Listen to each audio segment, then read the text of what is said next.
estoy de acuerdo en lo de buscador, eso sí. Buscador, el que busca encuentra, buscador para encontrar.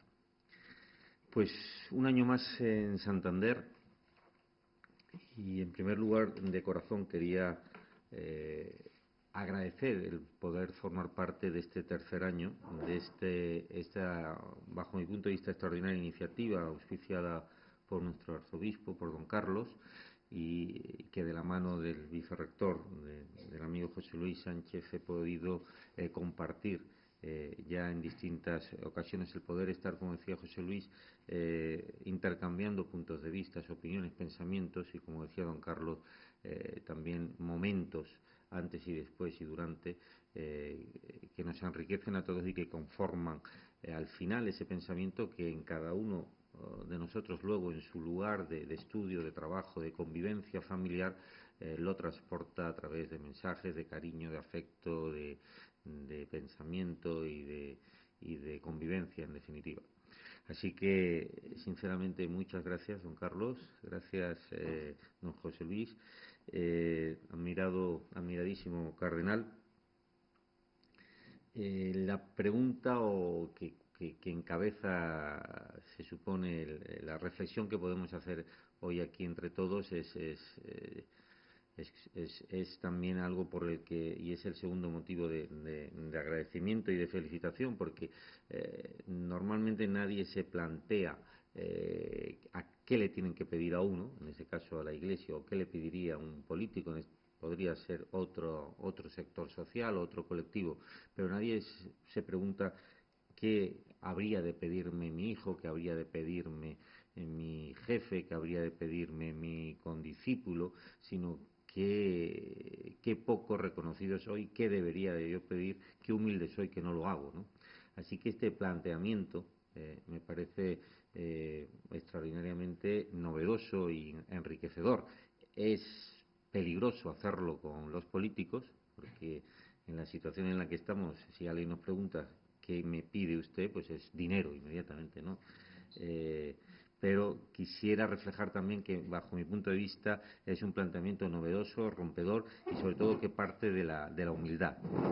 parte de la humildad y de la prudencia de preguntarse, de autocuestionarse qué se me debería de pedir o qué se me puede pedir, en definitiva, cómo puedo ayudar. Esa es la respuesta que desde la propia Iglesia se hace con esta pregunta en este seminario de la Universidad Católica aquí en Santander. Dicho esto, la pregunta habla de dos sujetos: el político que cuestiona o que pregunta a la Iglesia y la Iglesia que responde o que recibe ese cuestionamiento. Entonces, bajo mi punto de vista, primero habríamos de plantearnos qué es un político del siglo XXI y a quién se le hace esa disquisición, a la Iglesia del siglo XXI. Una Iglesia muy distinta a la Iglesia que hemos conocido en otros momentos, porque todo es distinto en este mundo globalizado con respecto a lo que tan solo hace 20 o 25 años encontrábamos con el formato o soporte tradicional de Iglesia Católica en el siglo finales del XX, principios del XXI, y lo que era un político a la vieja usanza, un soporte tradicional enquistado en la administración decimonónica, es lógicamente hoy en este mundo globalizado muy distinto. Por lo tanto, quien pregunta y quien responde lo hace o lo debe hacer en función de otros parámetros, los propios del siglo XXI. Un político, en definitiva, que no puede, recuerdo un escrito que se titulaba de Pericles a Obama, no puede en ningún caso clasificarse o encuadrarse en el político, como digo, decimonónico, en el político de alguna forma circunscrito como Juan Ramón Jiménez a su palacete de cristal, de alguna manera, ¿no? Es un político que ha de estar en el mundo, que está en esa situación de globalización, que ha de conocer los parámetros de influencia económica y sociopolítica que derivan de otras zonas del mundo, que derivan de otros puntos de vista, de otras referencias. Una Iglesia, a su vez, muy distante y distinta a la que hemos, como digo, contemplado hasta tan solo hace 50 años. Una Iglesia que hoy, en ese mundo globalizado, recibe las sinergias o recibe los inputs informativos de otros pensamientos. Una Iglesia que convive y de forma pacífica, lógicamente, con el hinduismo, que convive con el auge, como digo, de los ismos, que suelo decir yo, en este caso del hinduismo o del indigenismo o del revisionismo en general, y es a donde voy, porque hoy el hombre del siglo XXI y el político en concreto se está planteando incluso la revisión de aquellos parámetros que hasta el momento nos habían parecido consustanciales casi a la naturaleza humana. ¿Por qué está funcionando tan mal la Unión Europea? Existe también un euroescepticismo en este momento, el bastión de esa plataforma de funcionamiento y de convivencia que es la Unión Europea, y que bajo mi punto de vista, si no existiera, habría que crearla de nuevo, que es el euro, está en entredicho. Por lo tanto, asistimos también a la revisión, al escepticismo con respecto al funcionamiento de la Unión Europea, que les recuerdo fue fundada por políticos demócratas cristianos con la esperanza ya certera de superar un posible acontecimiento, una posible conflagración mundial, una tercera guerra mundial. Existe un revisionismo absoluto sobre el papel de Naciones Unidas. ¿Para qué sirve Naciones Unidas? ¿Tiene algún sentido Naciones Unidas? Las resoluciones del Consejo de Seguridad no se cumplen, y no se cumplen al libre albedrío de cualesquiera de los países que han de cumplirla o respetarla. Y está en entredicho, lógicamente. Pero están en entredicho las administraciones mucho más cercanas a nosotros, aquellas de donde se dictan las directrices de nuestra vida personal, profesional y familiar. Hemos construido un Estado, en el caso español, conforme a lo que efectivamente se estableció en la Constitución española con la voluntad y el consenso de todos nosotros. Hemos ido más allá de lo que el propio papel, el texto positivo de la Constitución nos permitía. Eso ha hecho que se ponga en entredicho el propio Estado, tal y como lo hemos concebido a día de hoy, y que a su vez el nivel subestatal, el autonómico, esté en permanente revisión en los titulares de los periódicos a diario. ¿Tiene algún sentido que los gobiernos locales hayan asumido funciones que tenían las comunidades autónomas, etcétera? Es decir, saben todos ustedes que estamos en esa revisión permanente. Hay un escepticismo con respecto a todo ello. ¿Dónde hay una referencia firme, estable, donde el hombre en su plenitud, el ser humano, pueda referenciarse? ¿Dónde hay una presencia de alguna institución que antes, durante y después de la crisis aliente el pensamiento de que se permanecerá estable en sus principios? Es el momento de la Iglesia. La Iglesia sí está ahí, le pedimos desde el colectivo político que siga estándolo y que se muestre de la forma más clarividente posible. Es curioso, yo creo que algunos autores del 98 podrían empezar a hablar otra vez del revisionismo en la época en la que estamos, pero sin embargo, y a pesar del laicismo, que en algunos de sus coletazos más virulentos hemos vivido en la España reciente, no se cuestiona en este momento el revisionismo por parte de la sociedad con respecto a la Iglesia, ni siquiera uno de los elementos más defendidos o uno de los resortes más defendidos por la Iglesia, como es la familia. Quizá porque la Iglesia sí haya podido mostrar, y lo esté haciendo, su papel por encima de las situaciones ideológicas, incluso de las coyunturas políticas económicas, poniéndose al lado del más necesitado, del más débil. En el subconsciente del colectivo humano hay una verdad que se está transmitiendo por el boca a boca sin ni siquiera ser especialmente comunicado ni desde la vanidad ni desde la estrategia de comunicación por la Iglesia, que es el hecho real de que la Iglesia sí se está mostrando solidaria con el comportamiento que sufren, con la situación que sufren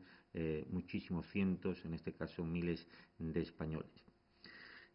Hay un actual ministro del actual gobierno que me decía un día que la solidaridad es la expresión laica del amor cristiano. No sé si se puede estar o no de acuerdo con él, pero en cualquier caso, lo que el político, y en este caso solo por este ratito me toca representarlo, sí pedimos a la Iglesia que nos ilumine, no solo al colectivo político, sino a la sociedad, que nos haga ver que tras ese comportamiento solidario de la Iglesia existe algo mucho más importante, que es el por qué se da ese movimiento, esa actitud solidaria. Le he escuchado en algunas ocasiones a don Carlos decir que la Iglesia no es una ONG. Y creo que se desprende de sus palabras, y él lo ha hecho así, si no me equivoco, al entender que la Iglesia es la única institución capaz de enseñarnos por qué tras la acción existe el alma, por qué tras la acción existe un mandato divino, un comportamiento que responde a unas causas muy distintas a las de cualquier organización no gubernamental. ¿Cuál es la diferencia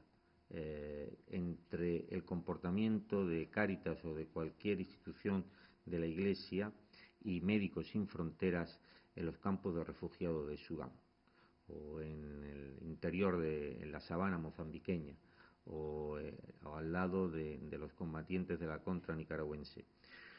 ¿Cuál es la diferencia? En el doble sentido del comportamiento capaz de llegar hasta allí, de mantenerse en esta acción solidaria que hoy tenemos en nuestro propio territorio español, está la trascendencia del alma, está el comportamiento que obedece a un sentido mucho más profundo.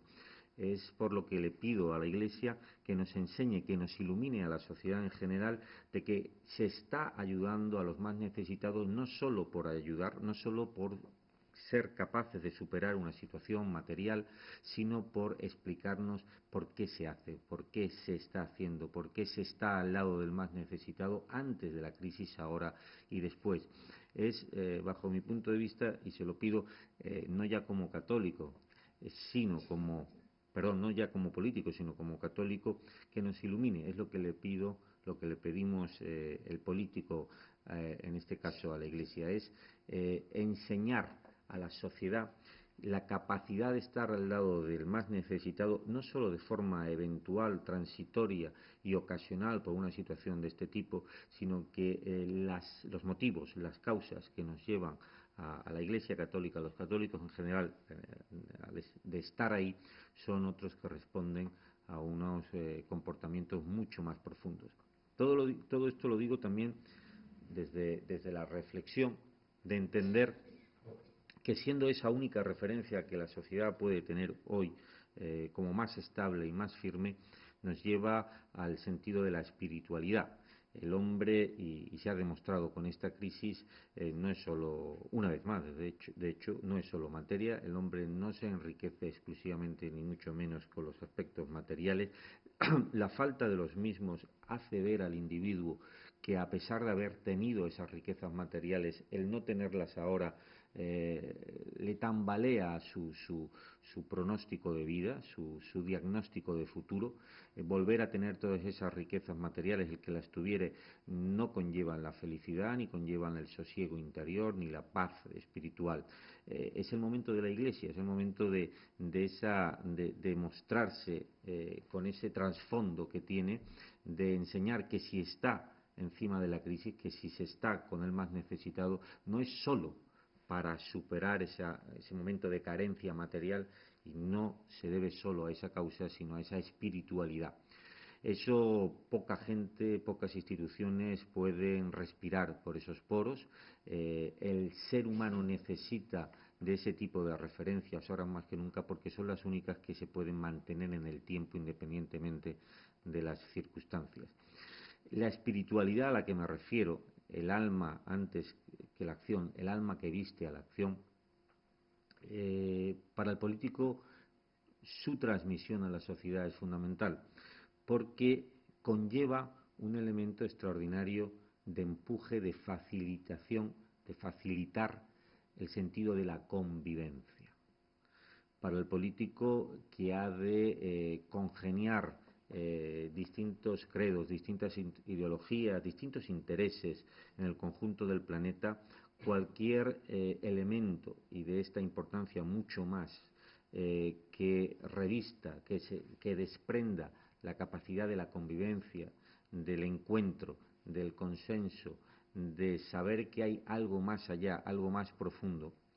y a través de ello se motive la convivencia, lógicamente es para nosotros un elemento importante que quepa, que la Iglesia pueda tener la posibilidad de transmitirlo, que la Iglesia pueda tener la posibilidad de hacerlo llegar al conjunto de la sociedad. En este respecto le pediría algo más incluso a la Iglesia, y es que fuera y que consiguiera y que intentara, y perdonar porque estoy repitiendo constantemente el motivo o el título de la ponencia, pero quisiera referirme, tener como guión. Le pedimos a la Iglesia, le queremos pedirle desde el corazón que tenga la capacidad de adaptarse a esos tiempos, de adaptarse a esa globalización, que tenga un registro idiomático el necesario para el siglo XXI, que sepa dirigirse a los distintos estamentos, que haga lo que no hacemos los políticos, que es salir, como decía, de nuestras palacetes de cristal, de nuestro enclaustrado eh, recóndito y profundo entendimiento con nosotros mismos, que se abra al mundo. Hay muchos instrumentos, desde las homilías hasta las nuevas tecnologías, del soporte tradicional al soporte más globalizado, al soporte más abierto, la capacidad de dirigirse al agnóstico, la capacidad de dirigirse al necesitado de lo importante, al necesitado de esa espiritualidad que le lleve a la convivencia, al necesitado de ese elemento de referencia. Y como digo, ahora es prácticamente la Iglesia, a pesar de los pesares y a pesar del laicismo, la que menos, en entredicho, la que menos necesitada está a la percepción humana de una revisión, porque es la única que encontramos desde sus propios principios al lado del que siempre ha estado. Y ahora, en este decaimiento del resto de las instituciones, sobresale la que siempre ha estado ahí, no solo en el tercer mundo, sino en el primero. Y a los ojos, incluso del agnóstico, a los ojos del no creyente, a los ojos del despreocupado, a los ojos de aquel en el que ha decaído la fe y la cercanía a la Iglesia, aparece con clarividencia esa Iglesia blanca en el infinito, que sigue estando ahí, que sigue siendo un elemento de referencia. Le pedimos a la Iglesia, pues, que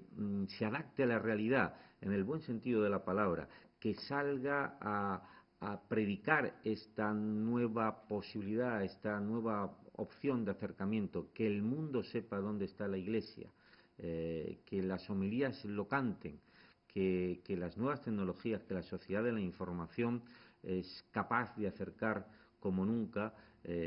aquellas aventuras de San Javier, de San Francisco Javier, o de tantos y tantos evangelizadores, hoy se pueden ver apoyadas. Parece mentira, ¿no? Pero pueden verse muy apoyadas y muy sustentadas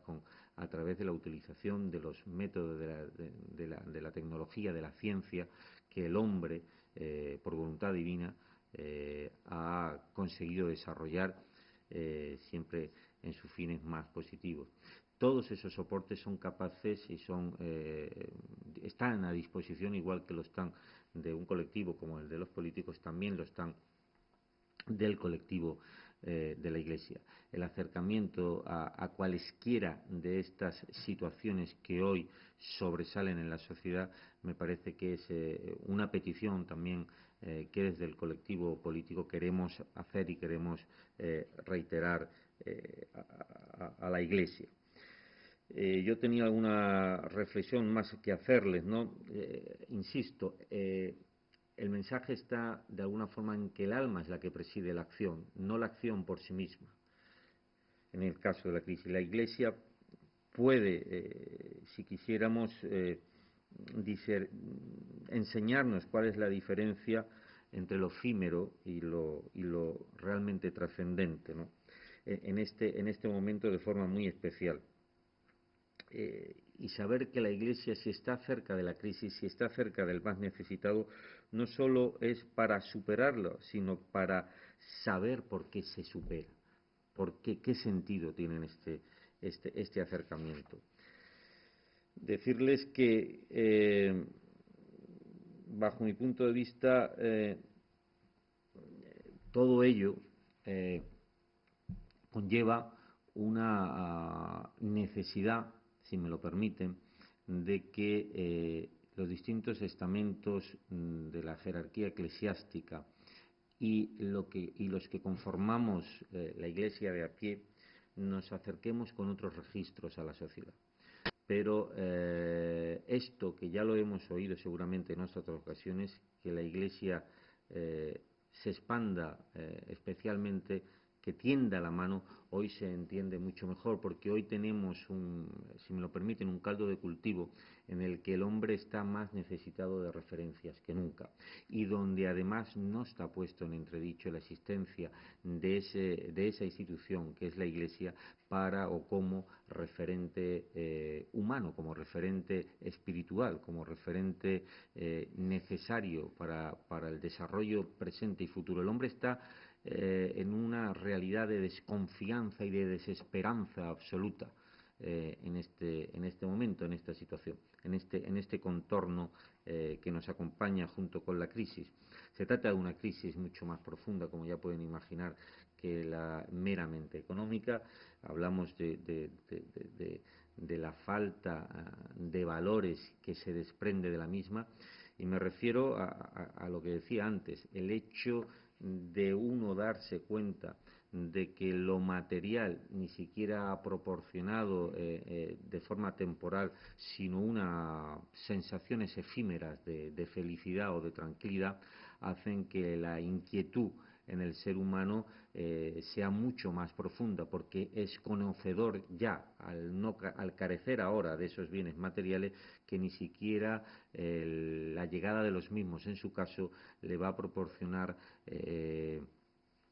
una existencia realmente plena. Es cuando uno se plantea, cuando carece de ello que incluso ha tenido, de aquello que ha tenido, la necesidad de que su espiritualidad, lo más profundo del ser humano, sobresale de forma sobresaliente en estos casos. Y cuando cualquier cosa sobresale, lo que se necesita es un camino, una hoja de ruta, una referencia que ilumine esa necesidad, en este caso la espiritualidad.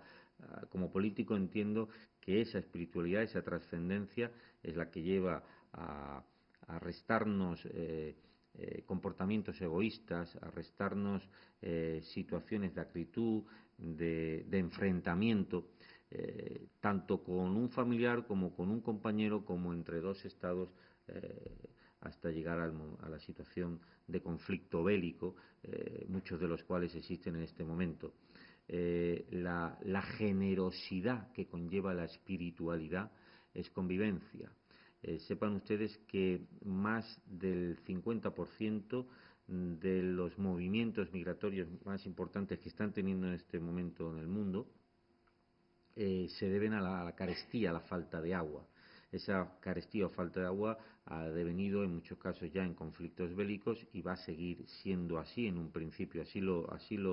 Lo prevé Naciones Unidas. En muchos de estos casos, esos enfrentamientos se deben a una cuestión de atesorar, en definitiva, un comportamiento egoísta por parte de los Estados en querer de alguna forma restar posibilidades de desarrollo al Estado vecino, de mantener bajo el control o el monopolio esa fuente de riqueza de tal forma que se subordine a esa fuente de bien material otro tipo de comportamientos. Por eso digo que cualquier resquicio de espiritualidad que nos lleve a entender que eso no nos lleva a ninguna parte, provocará actitudes mucho más cercanas a la convivencia y, en definitiva, a la paz entre los seres eh, humanos. Es la Iglesia, más que nunca, la que tiene la posibilidad, de la mano de todos nosotros. La Iglesia no es solo su jerarquía, no podemos hacer caer toda la responsabilidad en seres humanos, en personas que simbolizan la jerarquía eclesiástica. La Iglesia somos todos aquellos que pertenecemos a la misma, pero es el momento, bajo mi punto de vista, por las circunstancias, y así es la vida, en la que más fácilmente cabe percibir por parte, y se percibe por parte del colectivo humano, la necesidad de un referente y de que ese referente sea aquel que ya nos decía lo mismo hace 2 siglos, a lo que nos dice hoy. Eso nos da la seguridad de que será lo mismo que nos diga, básicamente adaptado a los tiempos, dentro de 1 siglo, dentro de 2 siglos. Esa conformidad con sus propios principios nos hace pensar que la Iglesia es el referente en el que todos podemos tener esa esperanza, que no desesperanza, esa confianza, que no desconfianza, que tenemos en el resto de administraciones, de instituciones, de referentes, incluso de la propia riqueza material que nos ha desesperanzado tanto, que nos ha generado esa incredulidad que nos puede llevar precisamente a lo contrario, a buscar la espiritualidad, a buscar lo trascendente, a buscar aquello que perdura en el tiempo. Y la Iglesia es, bajo mi punto de vista, la más capacitada a día de hoy. Le pedimos, en definitiva, desde el corpus político, que ilumine, que la Iglesia ilumine a la sociedad, que nos ilumine a nosotros también, para buscar esa trascendencia que lleve a la convivencia, y de la convivencia a el amor entre los seres humanos, y en definitiva a buscar la felicidad de la mano de la mano de Dios.